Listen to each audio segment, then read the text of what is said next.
So now whenever you're making wine, hillbilly wine, you use whatever you got handy. I wound up using raisins this time. First time I ever made any raisin wine, but I guess it turned out all right. Everybody seems to like it. What you do is you take about 1.5 pounds of sugar per gallon.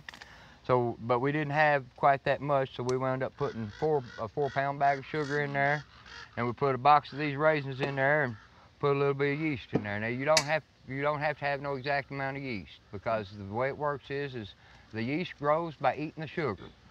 So you can put just a little bit in there, or you can put a lot in there. The more you put it in there, the faster it'll work. When it starts working, it'll start bubbling and the gas escape from it. So you got to have some kind of a vapor lock so the impurities don't get in there and taint the flavor of your wine. So you always want to make sure everything's clean.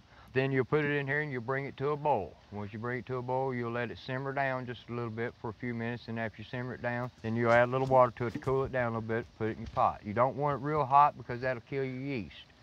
And once you got it in there, you'll let it cool down just a little bit, and then you put your yeast in there while it's still warm. That'll make your yeast work faster.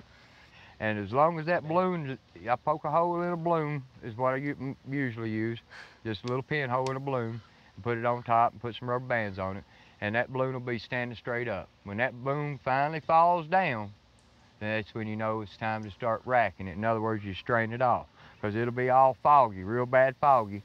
And then when you rack it, it'll start getting clear. See how along the top of that bottle, it's more clear than it is down here? And when that's done racking, you're pretty much done with making your wine. So it's pretty easy to make.